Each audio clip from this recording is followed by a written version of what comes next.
ನಮಸ್ತೆ. ಗುರುವಾರದ mini blog. ಗುರುವಾರ ಹೂವು ಎಲ್ಲ ತೊಗೊಂಡು ಬಂದು ಇಟ್ಟು ಆದಮೇಲೆ ನೆಕ್ಸ್ಟು ನಾನು ಸಿಕ್ಕಾಬಟ್ಟೆ ಬೆಳ್ಳಿ ಸಾಮಾನೆಲ್ಲ ಕಪ್ಪಾಗ್ಬಿಟ್ಟಿತ್ತು. ಹಾಗಾಗಿ ನೀಟಾಗಿ ವಾಶ್ ಮಾಡಬೇಕು ಅಂತೇಳಿ ಬುಧವಾರ ಹಿಂದಿನ ದಿನ ರಾತ್ರಿಯೇ ಒಂದು ಬಕೆಟಲ್ಲಿ ನೀರು ಹಾಕಿ ನೀಟಾಗಿ ಬೆಳ್ಳಿ ಸಾಮಾನೆಲ್ಲ ಹಾಕಿ ನೀರೊಳಗಡೆ ಅದಕ್ಕೆ ಸ್ವಲ್ಪ ಉಪ್ಪು, ಸೋಡಾ, ನಿಂಬೆ ಹುಳಿ ಮತ್ತು ಸ್ವಲ್ಪ ಹುಣ್ಸೆಹಣ್ಣು ರಸ ಇಷ್ಟನ್ನು ಹಾಕಿ ಚೆನ್ನಾಗಿ ಸ್ವಲ್ಪ ವಿಮ್ ಹಾಕಿ ನೆನೆ ಹಾಕ್ತೆ.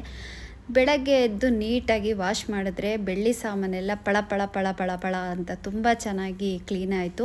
ನೆಕ್ಸ್ಟು ವಿಡಿಯೋದಲ್ಲಿ ಕಂಪ್ಲೀಟ್ ನಾನು ಹೇಗೆ ಬೆಳ್ಳಿ ಸಾಮಾನೆಲ್ಲ ತೊಳೆದೆ ಅನ್ನೋದ್ರ ಬಗ್ಗೆ ನಾನು ಕಂಪ್ಲೀಟು ಡೀಟೇಲ್ಸ್ನ ನಾನು ನೆಕ್ಸ್ಟು ವಿಡಿಯೋದಲ್ಲಿ ನಾನು ಹಾಕ್ತೀನಿ. ಬೆಳ್ಳಿ ಐಟಮ್ ಎಲ್ಲ ತೊಳೆದು ನೀಟಾಗಿ ರಾಯರಿಗೆ ಅಲಂಕಾರ ಎಲ್ಲ ಮಾಡಿದೆ. ಅಲಂಕಾರ ಅಂತೂ ತುಂಬಾ ಸಿಂಪಲ್ಲಾಗಿದ್ರು, ತುಂಬ ಚೆನ್ನಾಗಿ ಅಲಂಕಾರ ಆಯಿತು. ಕೆಲವರು ನನಗೆ ಮೆಸೇಜ್ ಹಾಕಿದ್ರಿ ರಾಯರಿಗೆ ಮುಡುಪು ಕಟ್ಟೋದ್ರ ಬಗ್ಗೆ ನನಗೆ ತಿಳಿಸಿ ಅಂತ. ನಾನು ಇದುವರೆಗೂ ಯಾವತ್ತೂ ರಾಯರಿಗೆ ಮುಡುಪು ಕಟ್ಟಿಲ್ಲ. ನಾನೇನಾದರೂ ಅದರ ಮುಡುಪು ಕಟ್ಟಿದರೆ ನನಗೆ ಅದರಲ್ಲಿ ಅನುಭವ ಆಗಿದ್ದರೆ ಖಂಡಿತ ನಾನು ನಿಮಗೆ ತೋರಿಸ್ತಾ ಇದ್ದೆ ವೀಡಿಯೋಗಳನ್ನ ಮಾಡಿ. ಆದರೆ ನಾನು ಮಾಡಿಲ್ಲ. ತುಂಬ ಜನ ನನ್ನನ್ನು ಕೇಳ್ತಿದ್ರಿ.